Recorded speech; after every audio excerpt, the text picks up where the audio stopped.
Welcome to the Mental Health Multiverse. We're your hosts, HB and LB. If you're also on a healing journey and enjoy pop culture, stick around.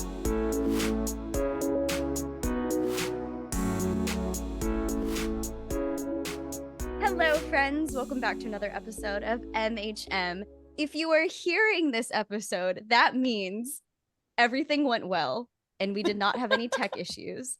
Because for context, technically, we have already recorded this episode and it was lost into the ether, and Zoom is unable to help me because that's where we record.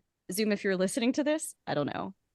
No hate on you. Thanks for giving us the technology to do this, but like, come on, help a girl out. Today and last week, we were talking about Hocus Pocus, and we're exploring the Sanderson sisters. My theory as to why we lost that episode, which was so fun and so amazing, and I'm so sad about it, is that we recorded it on September 30th. And the very first time I ever watched Hocus Pocus was September 30th of 2022 for my virtual movie night that I do every week with some friends. And it was really fun and exciting because that was around the same time the second one came out. And when we originally recorded this, I mentioned it was kind of cute having a little Hocus Pocus anniversary and recording it on the same day. And so I would like to think, to rationalize this and put logic to it, that the magic was just too strong, and that's why we lost the episode. There you go. Joining us, yeah, there we go. Joining us today to talk about the Sanderson sisters are two very special guests, a returning guest and like a semi-returning guest at this point. But Heather, HB, go ahead and introduce them. I'm so excited. Okay, so our first guest is Lindley Key. Lindley was on our Beauty and the Beast episode where we talked about Belle. So if you haven't listened to that episode and you like what Lindley has to say in this one, you'll definitely want to go back and check out the Belle episode from our first season.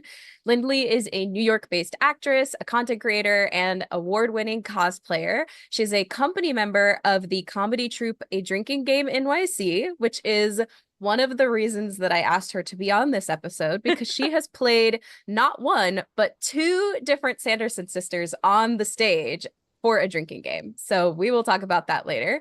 And Lindley may best be known for her viral conversation with Oscar-winning actor Brendan Fraser.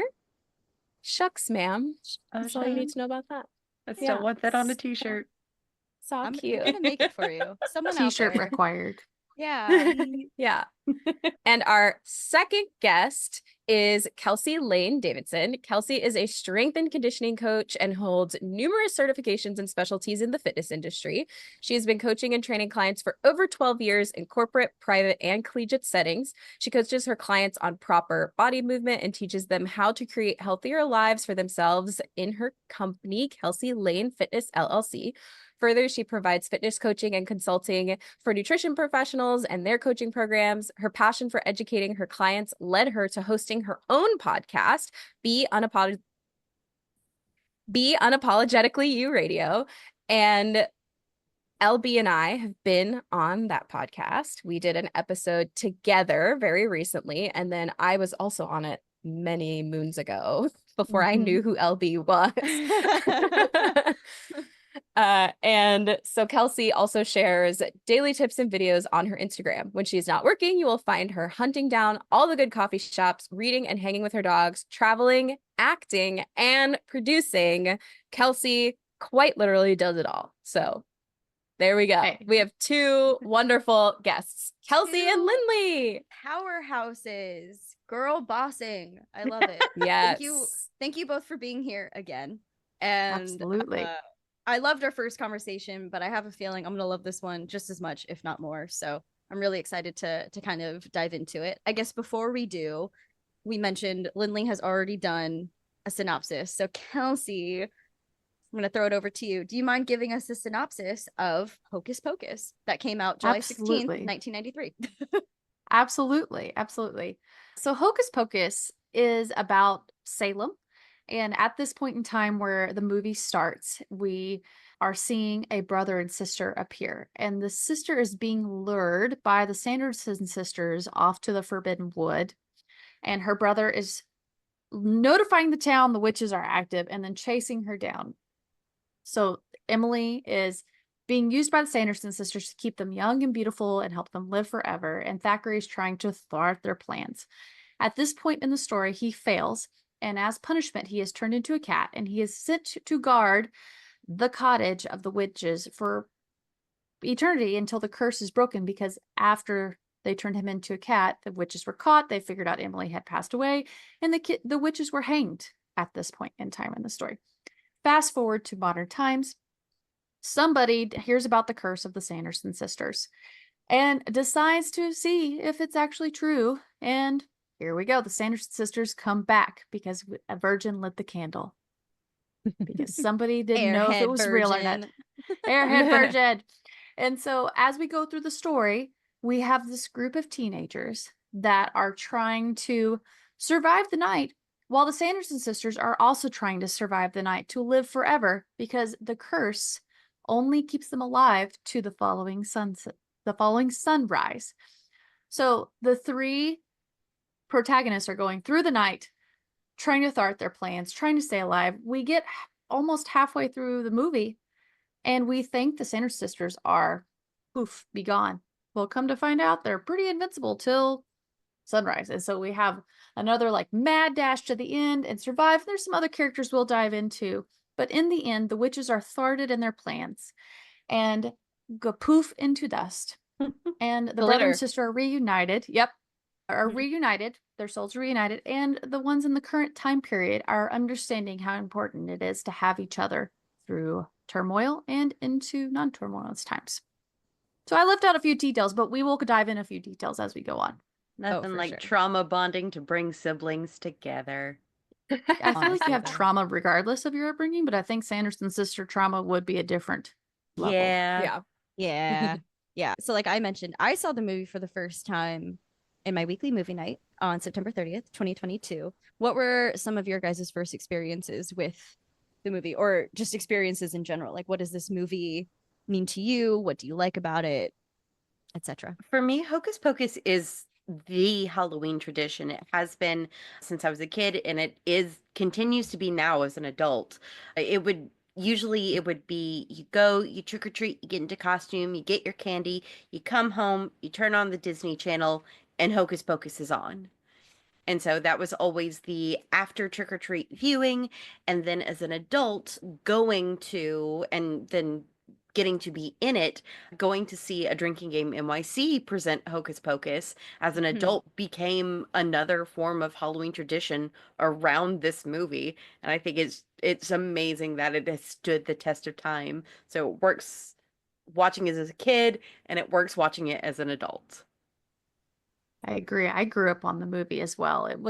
I've always been very, very scared of scary movies. And so it was so nice to have something that was so Halloween, but safe in the same world, but still had adventure and everything to it. And I loved it as a child, and I love it as an adult. It's a movie I come back to year after year, even when it's not this season. I will sometimes go back and watch it, especially now that I do film. I go through and I watch it, and I look at it as a producer and as an actor, and I think about and like research how they did the film because I find it fascinating. Plus the story is so good. I think it's just a slightly different twist than we see all the time, and I've just appreciated that's a little bit different than something we see repetitively year after year. My first time seeing it, so like LB, and this will be a very interesting conversation because, you know, normally LB and I have seen, at least one of us have seen the movies we're talking about many, many times. But for both of us, we both came to this movie as adults, which doesn't mean I haven't seen it many, many times, but I don't have the same connection to it as watching it as a kid. I watched it for the first time here in New York as an adult with some friends, and they were baffled that it was my first time seeing it, but they loved watching my reactions watching it. But like, and then I became obsessed. I became obsessed after the first time I watched it, and it's like now for sure 100% Halloween staple for me. And Lindley and I, we haven't talked about this yet, but Lindley and I actually got to go to the Hocus Pocus 2 premiere here in New York City, which was so cool. Both dressed One of as my- Mary. We were both dressed as Mary, yes. Mary Those girls over I have here. fantastic pictures too. I lived for it when you went to that premiere. Oh my gosh. Oh, That's amazing. well, it's just like a dream come true to be invited to a premiere, you know, like it's Yeah. just one of those experiences that like it feels once in a lifetime. Perhaps it could happen again, who knows? But like truly it was so special. But what was really, really cool about it is that I got to see all of the sisters up close, like all of the actresses who play the sisters. They were so close to me. They were like 2 feet in front of me. I felt like I could touch them. Like it was really, really like that was just like earth shattering for me. I was like, what is happening? Life is so cool. And then I also, right before we went to the premiere, because I wanted to have the movie fresh in my mind, back in 2022, I watched this movie with the kids I babysit for their first time. And they, at the time, were only 10 and 7. And it was really funny because they kept asking me what a virgin was. And that was really, really awkward. And I didn't want to have to be the one to explain it to them, so I didn't. I think that's a good call. I was Yeah. just like, yeah, you know, Ask your parents. it Not was really me. awkward. Yeah. So yeah, but they loved it. They loved it, and now they also watch it and they love the second one more than the first one, which I think is really funny. But I think it's also, Really? yeah, I think it's also a testament to like the second one, I think made a lot of modern changes that are what kids think is funny today. You know what I Mm. mean? Yeah, absolutely. The I think only they thing filled I in some remember- gaps too. It did fill in some gaps. Yeah. Yeah. The main thing I remember from the second movie is them writing on like vacuums instead of brooms. Yeah. And Roomies. Swiffers. Roombas. Oh yeah, the Roombas, Roomba. Roomba. Oh, yeah, the Swiffers. Roomba. Yeah. Roomies Yeah. have Yeah, a Lindley mind and of their I- own. Lindley and I got free Swiffers at the premiere Yeah, as well. we They were did. giving out Swiffer wet jets, everybody. walked I home- use mine. We walked home with Swiffers and candy apples. So many That- candy apples. How many That's did you take? I only got one. I took what? No, they had them like on a table and they were like, please take as many as you want. And I got one for each of the kids I babysit. I got one for my roommate and his Aw. daughter.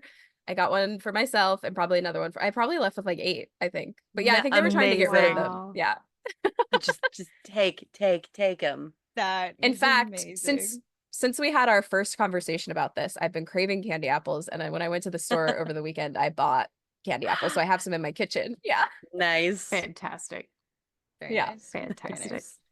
So to kind of put Kelsey and Lindley on the spot, there are 3 sisters. How would you guys describe them? Oh gosh. Winifred is the oldest, Mary's the middle child, and Sarah is the youngest. And I think Lindley really coined Sarah quite well in the sweet baby child. Sweet baby child. Sweet darling summer child. Sarah Yes. Sanderson. Yes. Not a care in the world, not a thought in her head. Until it comes time, because she is actually very intelligent, and I think it's something that her sisters take for granted, because she will just shout out the right answers when they're trying to figure it out, and they're just like, shh, no, don't bother us, Yeah, we're thinking, absolutely. while she is giving the right answers. Absolutely. And I feel like Mary is not just the middle child, but the middle between the personalities too. So like, Yes. Sarah is very carefree, whereas Winifred is very type A as the leader, almost like aggressive in her behaviors and mannerisms, and Mhm. very dictator like to her sisters. And Mary kind of like is the go-between of the two, as well as she's like the universal like uniter slash She's the like calm. So it's like peacekeeper. yeah, and she'll Mm. instigate the calming circles and like kind of like redraw everybody back together. Like you would think Winifred would be that, just in the sense of like she's the dictator essentially, but Mary seems to be the one that's like reunites the group and like realigns Yeah. them from time to time and like brings the humbling back down to the ground as well.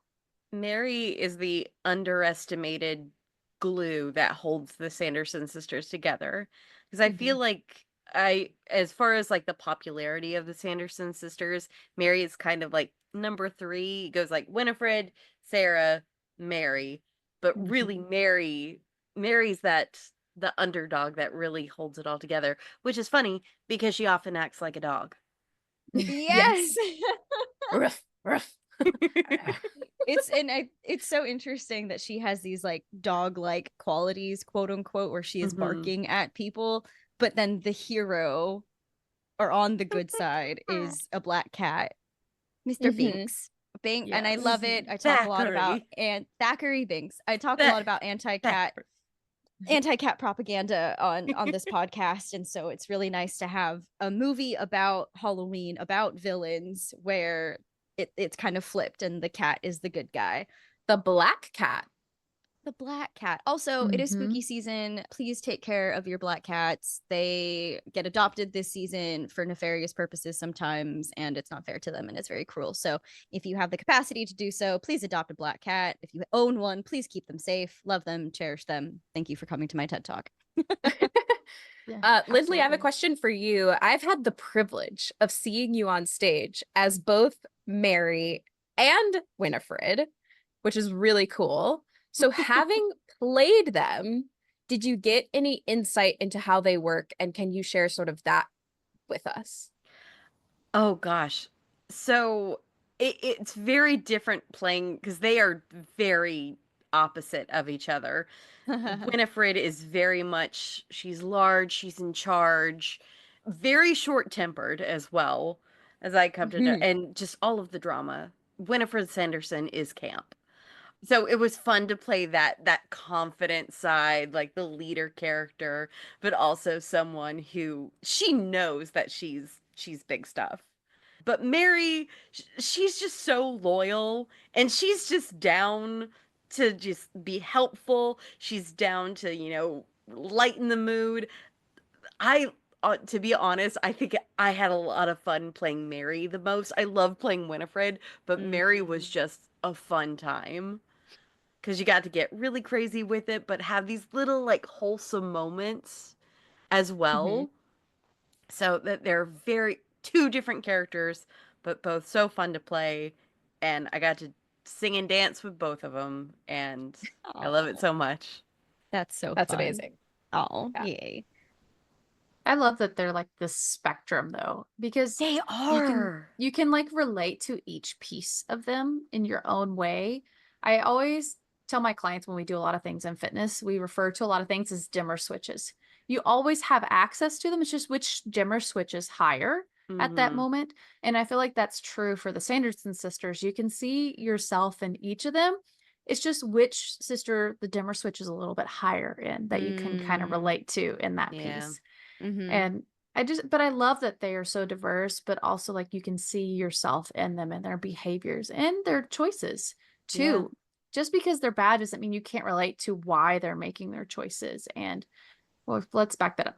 They are perceived as bad because I feel like most villains feel like they're making the right choice. They don't Yeah. typically perceive themselves as being nefarious or whatever the case may be. Mm. But I feel like we can relate to them so much and their choices of why they do things too. Yeah, many villains have their own justifications for why they behave the way that they do. Yeah. And since we're here, what is their motivation or justification? Absolutely. Well, I think this is a good place to kind of plug in Hocus Pocus 2 a little bit here. There you Yep. go. So, because if you've not seen Hocus Pocus 2, it provides a little bit more context to why the Sanderson sisters are kind of, because as you get to toward the end of the first movie, they're really like wanting to like attack Salem, like really go out and go after it. And you start to really see why in Hocus Pocus 2, because at the beginning of the story, the sisters they live by themselves. They have no adults in their life at that point. And Winifred is trying to be married off to somebody in the village, but because she is refusing to cooperate, they are threatening to separate the sisters at that point. Thankfully, the pet spider of the trio, I am quoting in my fingers, attacks the town preacher, and utter chaos ensues, and the sisters escape at this point. And so because of the town preacher trying to split them up, they kind of hold on to that piece. But after they do that, they go into the forest and they receive Winifred receives her magical powers from who I will always name as Mother, because that's how I relate to her, as the Mother Witch. And being played by Hannah Waddingham is Mother. She is Mother. Perfection. Mother. Yes. Mother. Perfection. And it just makes sense when you look at the first movie, and then when Mother appears and some of their mannerisms and kind of how they like, if you watch the first movie, they will step up and look up and go Mother. And that makes so much sense, because when they meet Mother, they are young children and looking up at her, and has this very tall and like ethereal, like not ethereal, but royalty like behavior in that sense. So they receive her powers because it's Winifred's birthday. We fast forward to present time. And at this point, we see three Finns that are kind of having a rift in their friendship at this point. We have one that's having a boyfriend, like, and navigating that piece. And we have two that are together and trying to navigate that piece. And it's just messy. And that's just being a teenager. It is messy. But as part of their Halloween celebration, Becca, they do this birthday ritual. And so they go and get their supplies, and they kind of like prepare and put what they want to have out, kind of thing. So they go to the magic shop and get their supplies. And as part of their supplies, they get this candle from the magic shop owner. His name is Gilbert. Gilbert's important. And they go out to the forest where they have their ritual, and they do their ritual. And she lights this candle. What she does not know is Gilbert has reformed the magic candle from Hocus Pocus 2 from the prior wax. And the Sanderson sisters reappear now. And so now these new modern teenagers are now having to navigate the Sanderson sisters in modern day. And so we see them navigate and have their nefarious things and go through there. But one thing we see distinctly from the first movie to the second movie is Winifred is even more intent on harming Salem as a whole. Essentially, she is seeking more power. She is seeking to have a more massive, and you could perceive as a nefarious impact on Salem. So she is trying to get all the supplies that she needs, as well as work with Book, which is her magic book, who we find out in movie 2 has morality and ethical being. He is a sainted being at this point. And so we get toward the end of the movie, and she does this spell that she's worked toward. And the cost of the spell is her sisters. And she did not realize that that was the cost of the spell. And she is devastated at this point. And what we learn through the story is Becca is a witch, and they are essentially their own coven. And Becca is able to reunite Winifred with her sisters. And they become the coven of Salem at that point in time, but on the opposite side of the coin. So that's a little bit about how that happens. But I think it really showcases, back to the original question of why they're doing it, is I feel like they're still eternally getting back at Salem for punishing them to separate them, but also for being different than everyone else. And not being left alone. I don't know about you, but I feel like if you are different, you are pestered, you are annoyed, you are bullied, it all sounds like you become adults. And I feel like now it's a little bit more celebrated to be different, but I feel like throughout time, you were punished for being different. And even more so if you did not do what was expected of you. Yeah.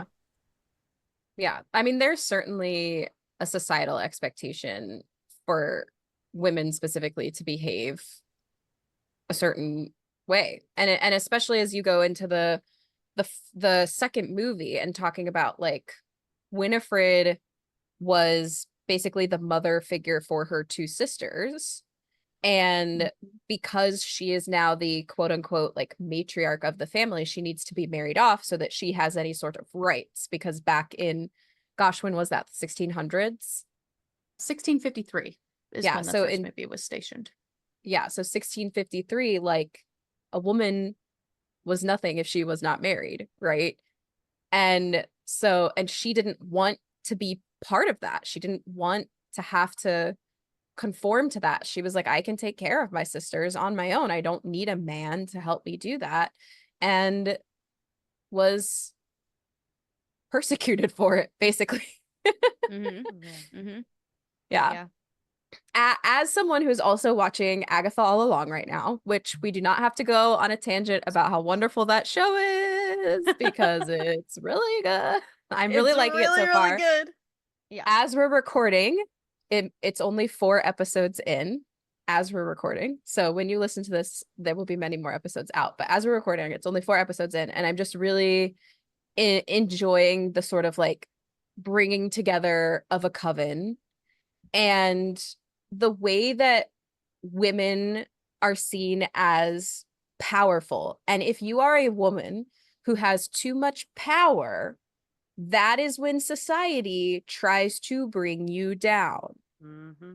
And that goes back to the end of time in the persecution of witches, of like, this is a woman who does not want to behave the way society expects her to.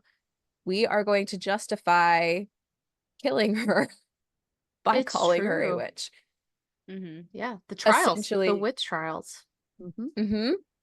it's and so since our last recording, I did not do any further research on this, but like I said, I took a class when I studied abroad in college called witch hunting. And essentially what we did is we went to different places in Europe and we talked about like the type of women who were there and who was persecuted and all that. And it's just really fascinating because I didn't really retain any specific knowledge, but the overall vibe was just that these were weird women who had a lot of like, either they were starting to get societal influence or there was a man who wanted them to behave a certain way and they weren't behaving that way. And that is how they were justified. It was like, oh, she's clearly using magic to achieve her ends. She couldn't possibly be doing this without a man. It's like witches were the original feminists. Yes. Mm. Absolutely. And you see that because if you look at the witch hunts that were in Europe and then the witch hunts we've had in the United States, like there's a lot of similarities in their choices. We also see it in witches that are portrayed through movies through the decades. There's a documentary, it'll be listed in the notes. It's like The Witches of Hollywood. And they talk about how witches are portrayed in movies and how it's a pretty good reflection of how women are viewed in society as you go through the movies. And typically the earlier in the movies you are, the more negative there are, but the more current we have a more we're going to say tendency to be positive because we fluctuate like all things in life. But what I really pulled out of that documentary is it wasn't really till Wizard of Oz that we start to see witches as capable of being good at this point in time, because we saw both sides of the coin. Yes, we still had the Wicked Witch of the West and we had Glinda the Good Witch, like they definitely have those spectrums, but they portrayed a witch in a positive way. And then we start to see it more and more.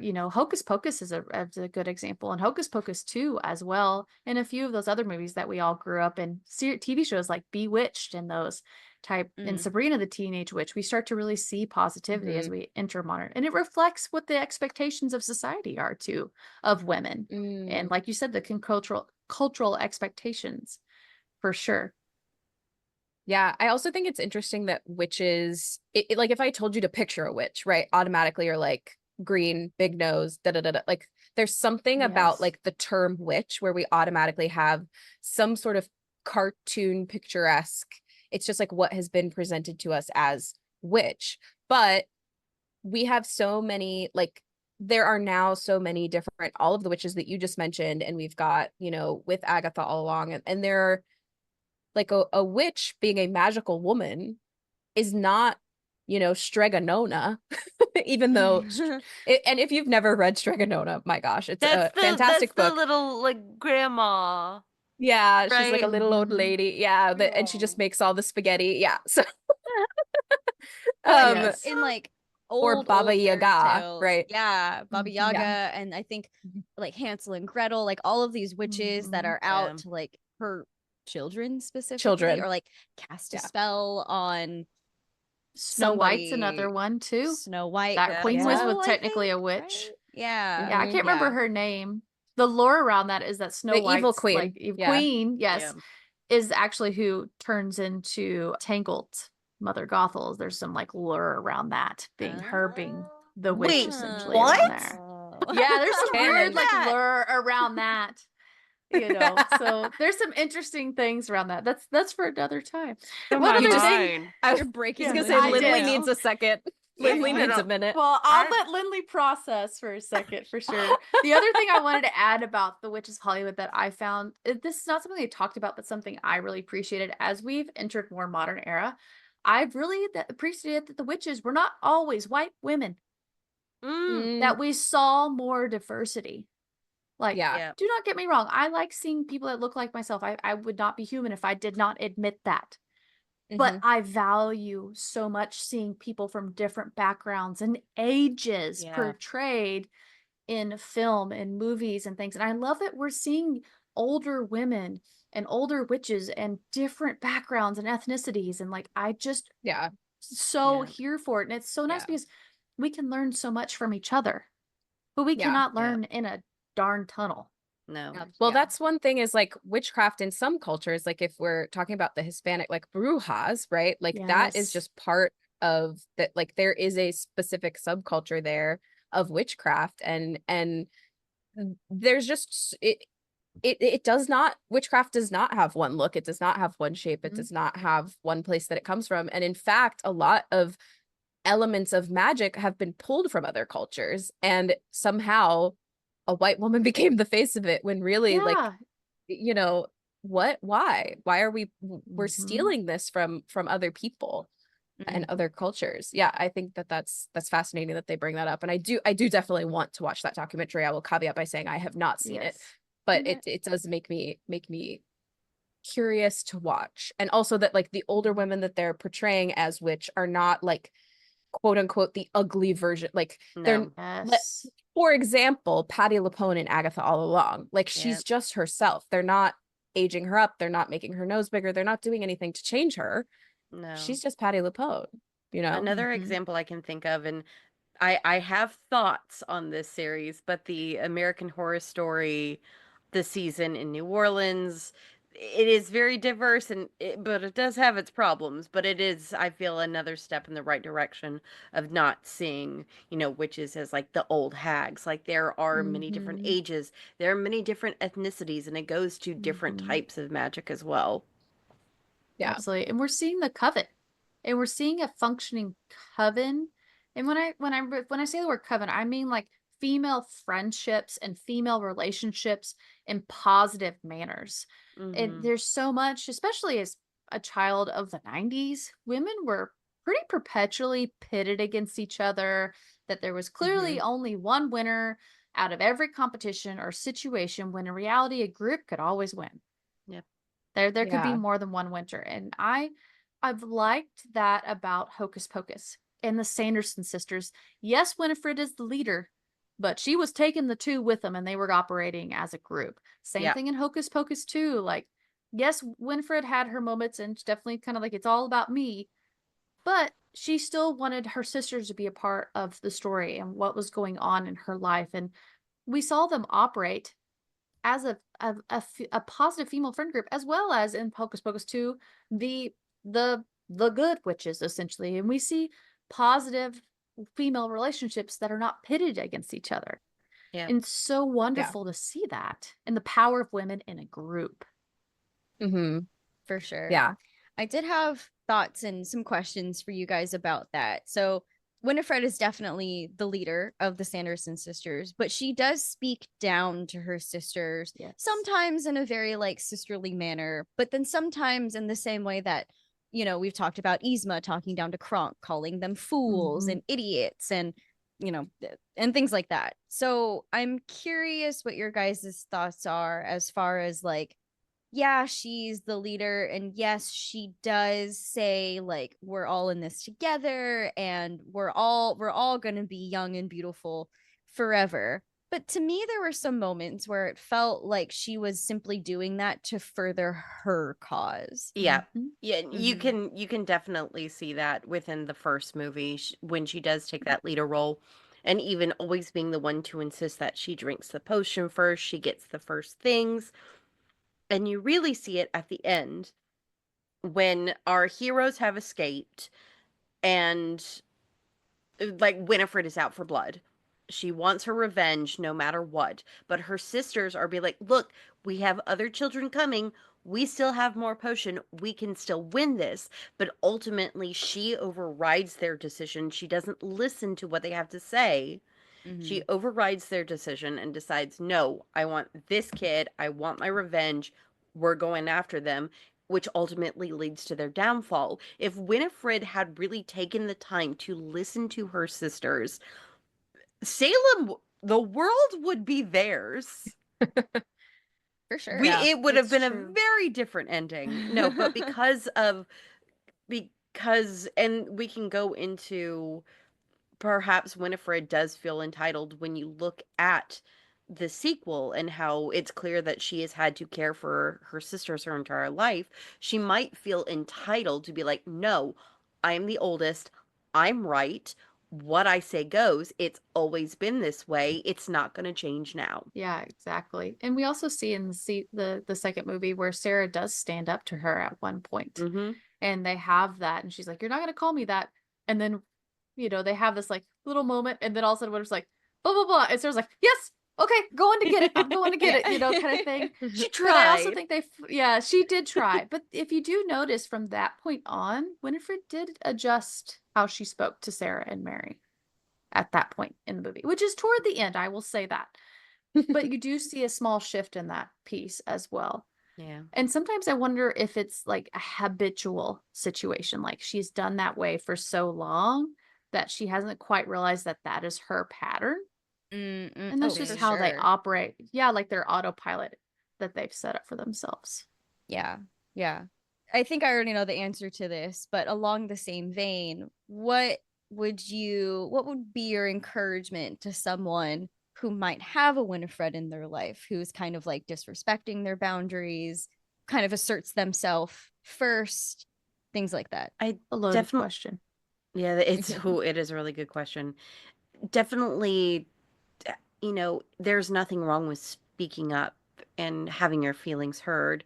And there's also nothing wrong with taking a step away from this person, especially if you go to your Winifred and say, hey, what you're doing is it's harmful to me. It's really hurt. The things that you say really hurt my feelings, or you're not listening to me and I wish that you would. If you bring up these concerns and you see no change, then it is okay for you to still love this person, but take a step back. Maybe not like completely like cut them out of your lives entirely, but make that distance for your own good.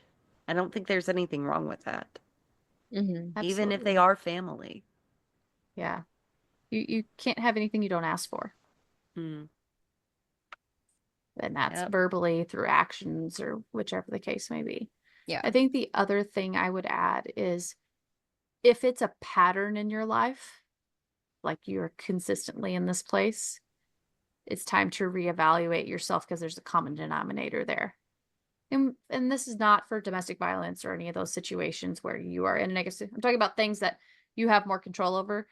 But if you see a pattern of these situations happening over and over again, you are the common denominator. And then it's important for you to realize, am I allowing these behaviors because I am being so passive at the beginning, or I'm not setting boundaries at the beginning too? I always equate it to first impressions.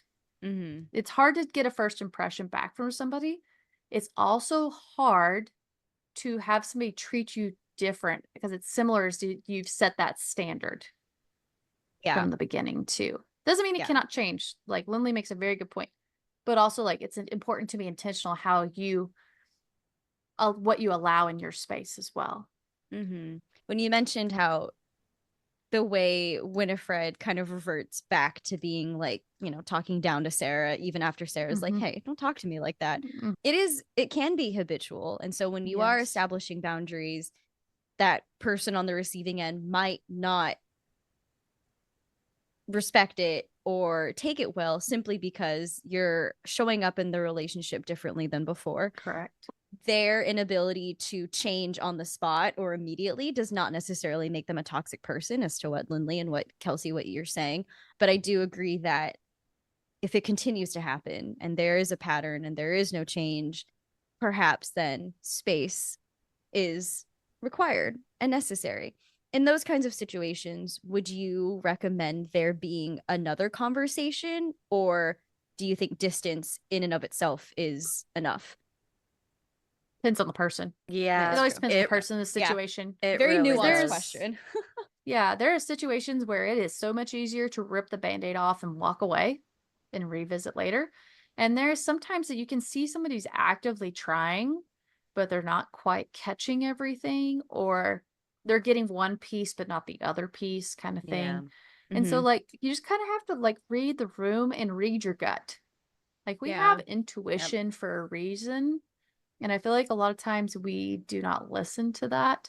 But if you listen to what your gut is saying, not this guy, we make up our own little story here, but like here and like stomach kind of thing, Yeah. I find that that's usually pretty spot on, and we'll get you in and out of places real quick too. Yeah.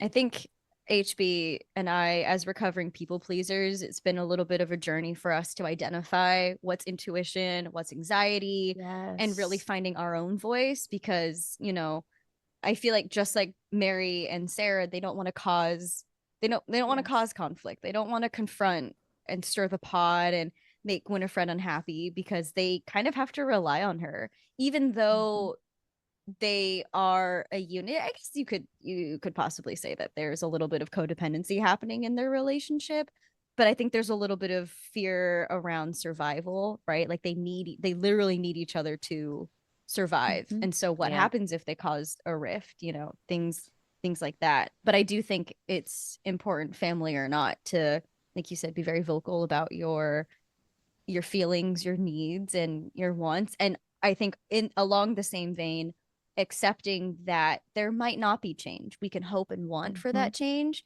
but not going into that with that desire, because there may be disappointment, and then that can cause, you know, some other things. So, but yeah, I really liked what you guys said about that. I also want That's to add to it too, is that you can also sort of shift where people fall in your priority list as well. Mhm. And so like for the other two sisters, it's very clear that like pleasing Winifred is number one priority, right? Well, I guess pleasing Mother is number one priority. And the way to do Yes. that is placating Mother. Winifred. Yeah. Mhm. Yes. But I think the other thing that is a little bit of a difference here, and again, a little nuanced, is that it does seem like even though Winifred talks down to them, the other two sisters genuinely enjoy the experience they're having. Does that make Mhm. sense? Yeah. So Yeah. it's like they want to be doing the things that she's asking them to do. She just asks them in a very mean way.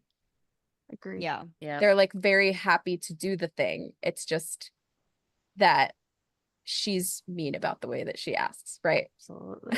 Yep. Absolutely. And it feels like she has like this higher view of themselves at the same time from time to time, which I think sometimes we're just like, you fools, it's like, you should know better kind of thing, you know, is kind of that expectation she has for them. And she's like, would you just meet the expectation? It's like, Yeah. that has that Or It would be expectation so powerful. communicated. Yeah. Yes, I mean, exactly. and I do this in my life and with my friends too, is like I endearingly call my dearest friends bitch, you know, like in other contexts, not a Yeah. great word to be using, and not a great word to call to name to call people.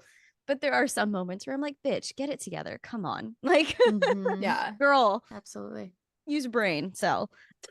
Absolutely. But I also Something- think we can play I also think we can play devil's advocate and sort of switch too and be like, what if you're a Winifred who has two people in your life who are like not living up to the expectation that you know that they could, and it's really bothering you, Yeah. right? And you're like, all I want is for these things to happen for us. It would benefit all of us, but you cannot get there, and it's very frustrating for me. You know what I Yeah. mean? Mhm. Yeah, Absolutely. definitely feels like eldest daughter, parentified child.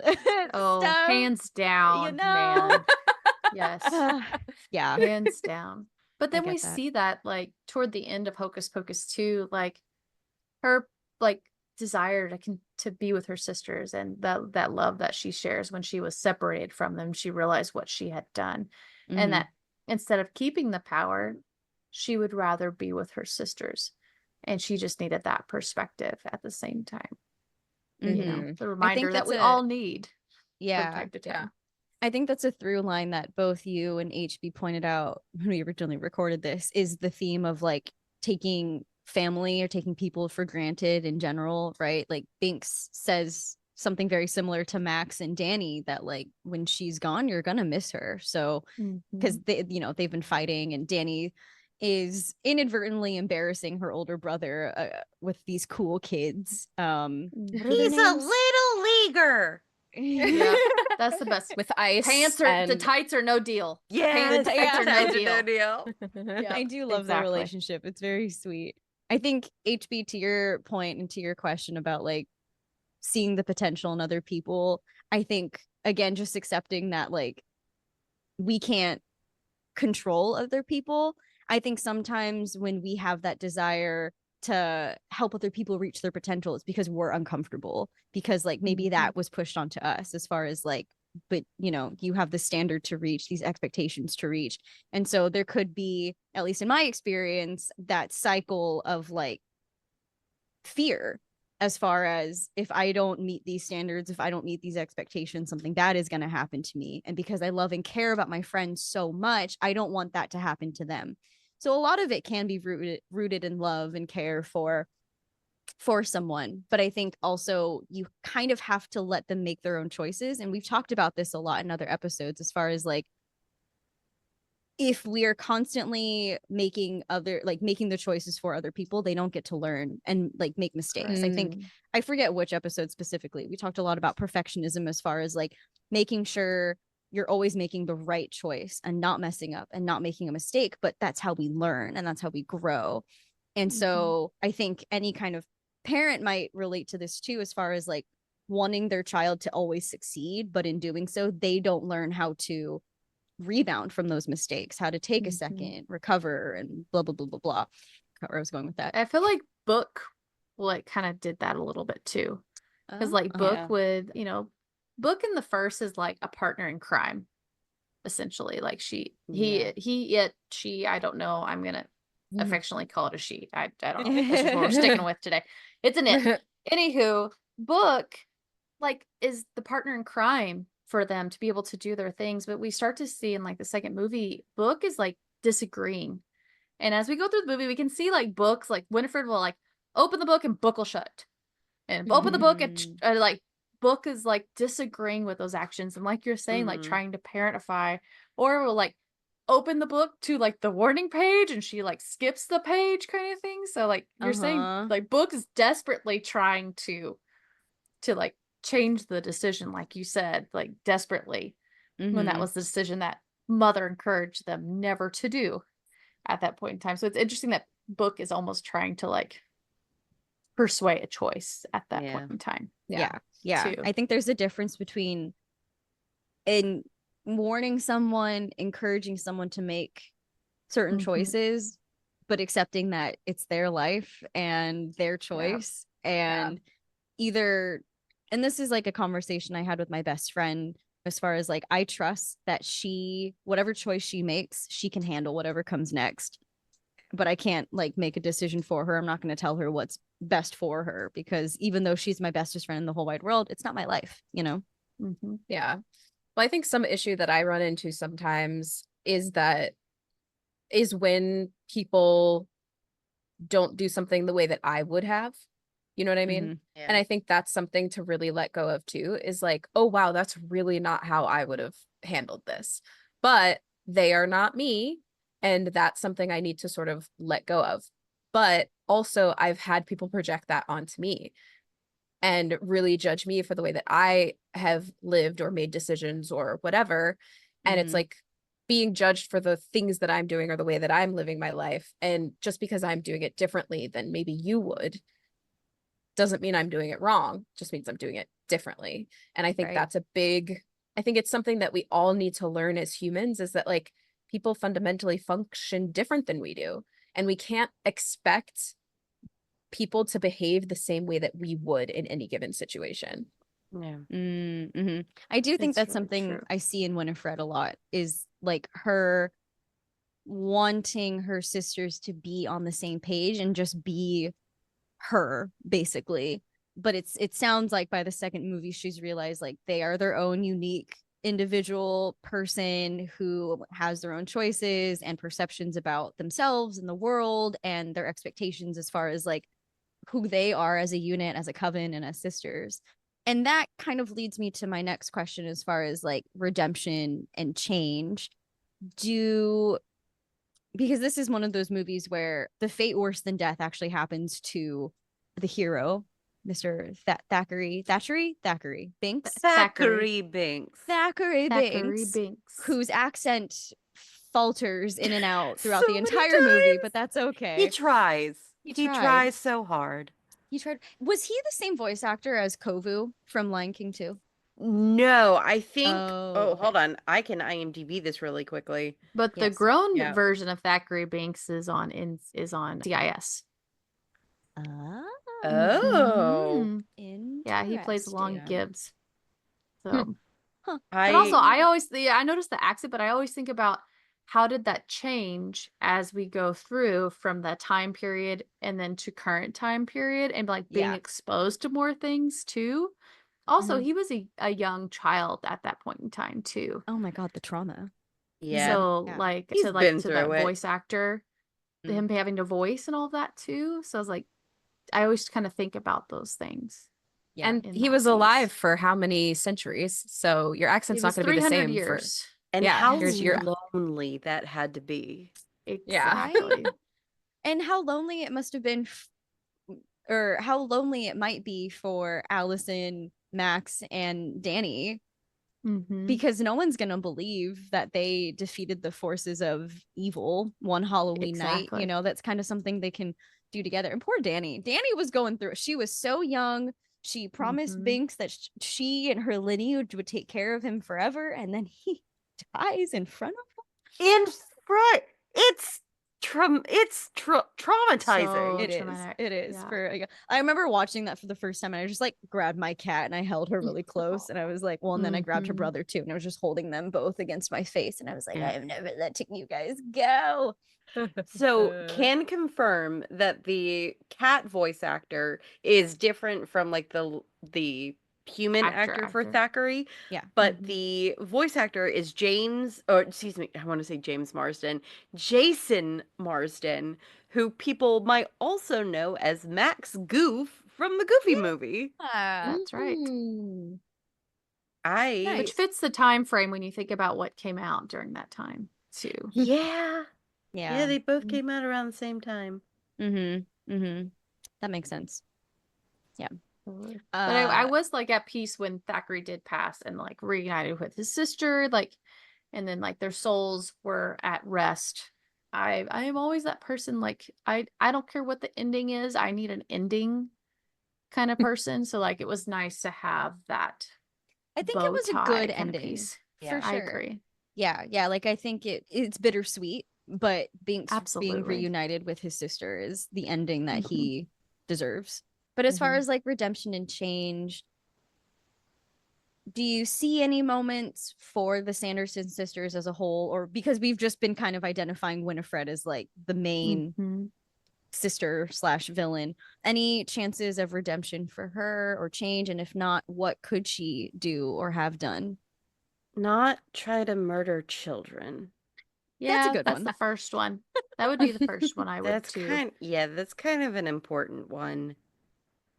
Yeah, I think the second movie kind of tries to give her a redemption arc because I do think like these are their movies. It's the Sanderson sisters Yes. movies. So Yeah. even though they are technically the antagonists, they are the stars of the movie. They're the moment, they're the reason, Absolutely. they're whatever. Mhm. And so I think in the second one, as we've pointed out, you know, she goes through this journey of like wanting power and almost going at great lengths to get it.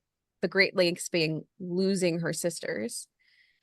Once she realizes what she's done, she regrets it. And I Mhm. think that's a moment that humanizes her to us and says, wow, this witch has feelings too. And this is her vulnerability. This is the thing that gets her. And she's willing to give up the power to have her sisters back. I don't think that is necessarily a full redemption arc, but I think it humanizes her in a way that makes her more relatable and makes her more down to earth and more grounded, and almost makes us forget that she tried to murder children / did murder children. So Yeah. But Yeah. it also like reminds me of like, you know, when you've done things and you get so excited, you don't read the instructions or you don't think about your decision about what the outcome would be. And I feel like we can all relate to that. And we can see that in her sisters too, in some of their actions, like Sarah dancing with Master in the first one, and Mary eating the snacks and like cackling. You know, they don't think really through their full decisions or anything of that sort, and they don't think of the ramifications. And like, since I would be the first to say I don't always read the warning label on things, Mm-hmm. and I feel like it's almost like it's a warning. We should read Yeah. the or like, warning when was label. the last time you read the full terms and agreements to something you were signing up for before you click the Yeah. check mark? Literally never. Yes, I'm sure exactly. there's something in our Zoom terms and conditions that's like, we actually own this podcast now, and we're like, no. Yeah. It's Oh my fine. gosh. It's fine. Yeah. But I agree. I don't think she could ever like. I think she would have to own up that she like killed others. But I do appreciate that was that moment of like, this is truly what is valuable to me, and I have messed up, Mm-hmm.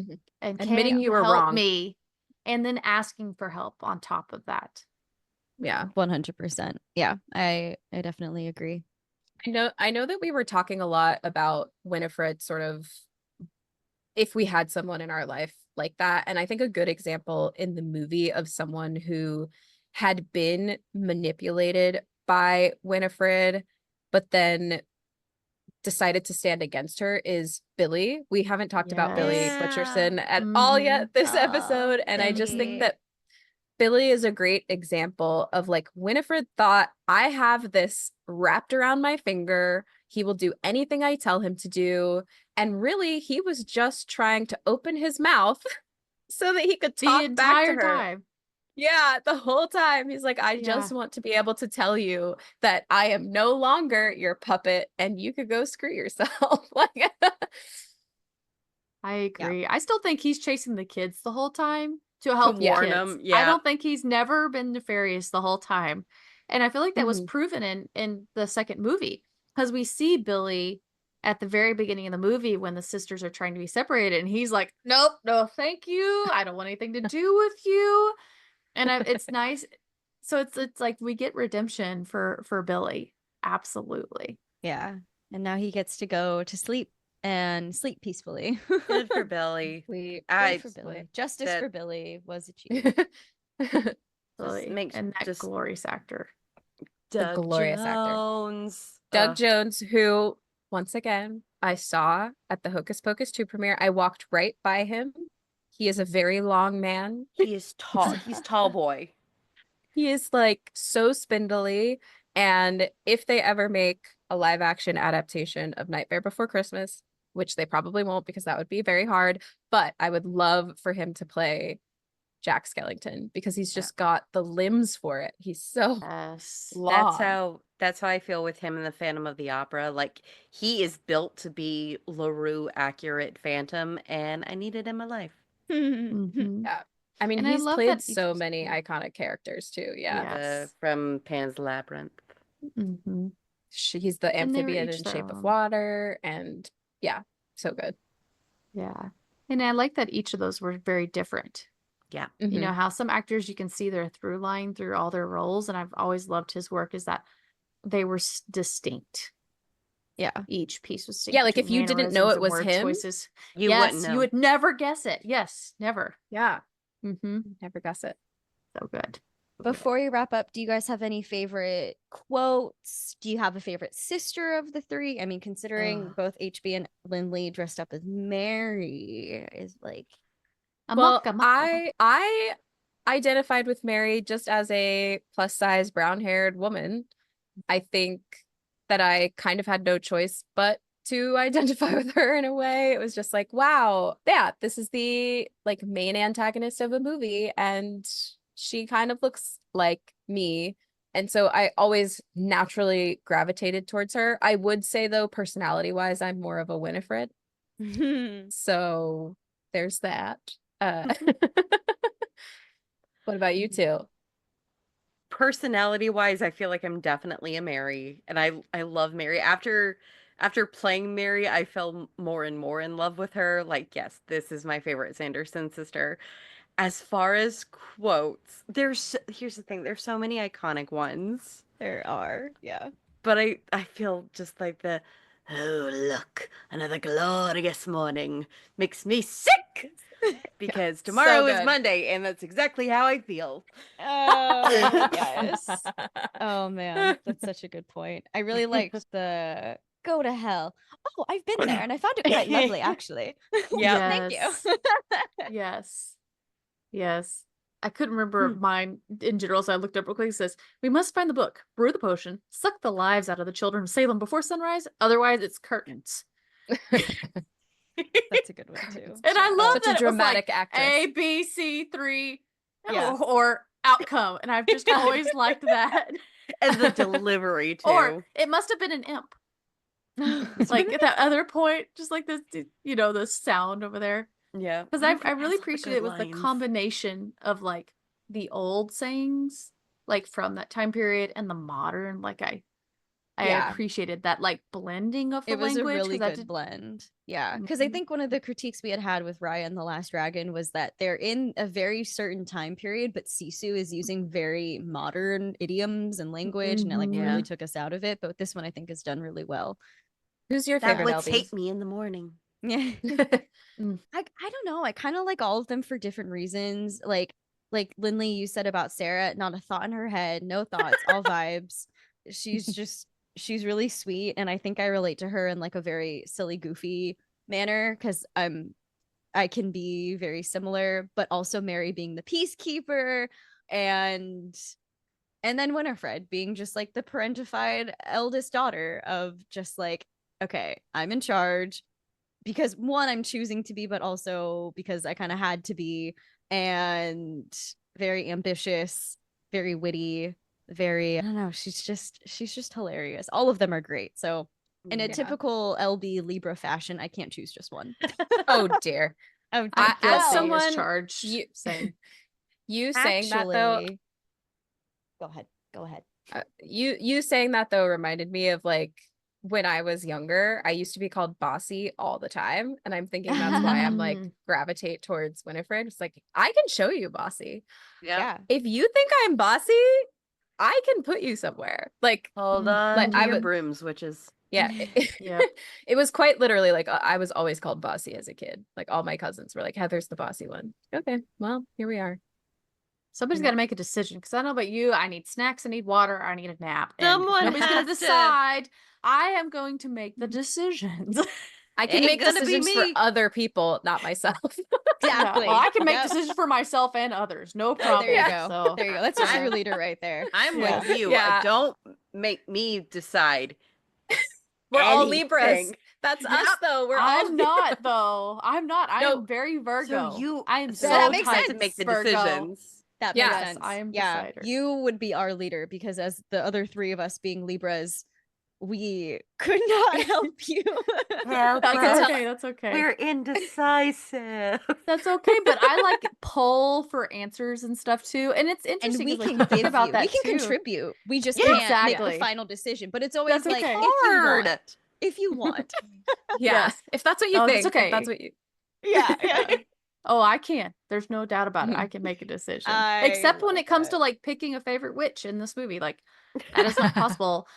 But I would also say I don't really have a favorite character in the sense of like nobody's like better than the other so much as I feel like every character in all the movies had a very distinct purpose Mhm. and served the Mm. story and the other characters in the story. So like I really appreciated like in the second movie how Gilbert played into everything.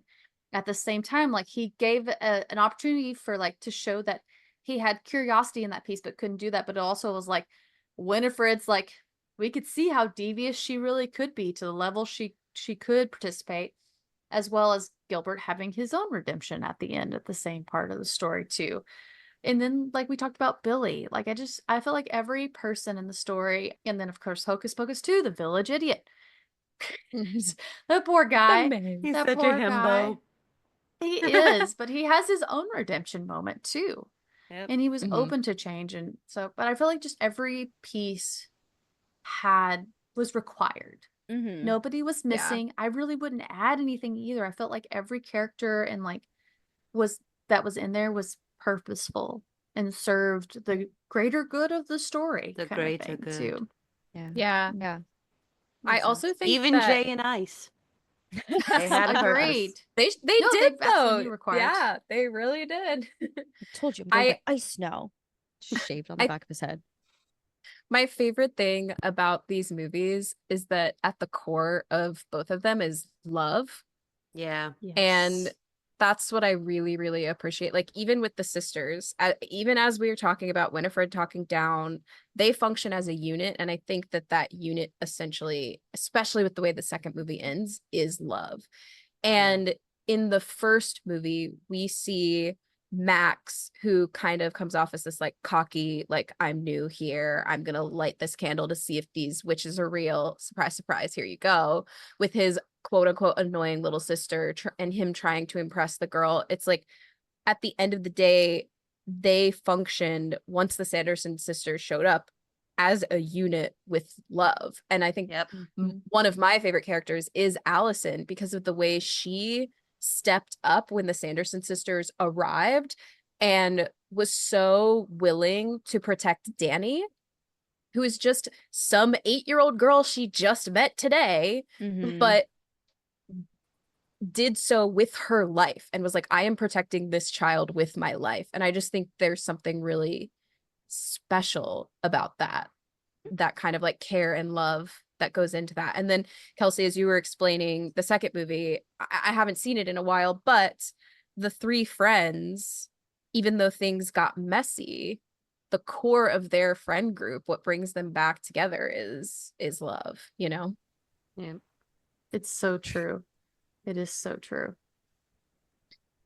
Mhm. Yay, happy endings. Yay! Yay, happy endings. Yay. Yeah, and one of my favorite quotes too is when Danny says to Winifred at the very end, when Winifred's trying to suck her soul to make her young and beautiful, is that Danny goes, "It doesn't matter how young or old you are, you sold your soul. You're the ugliest thing that's ever lived and you know it." And I just think that's such a wonderful quote about how people's insides can be ugly. It's like, no matter how you change your outward appearance to be as young and beautiful as possible, like, you're still an ugly person because of how you treat other people / because of the fact that you kill children. Mhm. Yeah. Yeah, that kind of 100%. affects the attractiveness of people. Yeah, 100%. Yeah.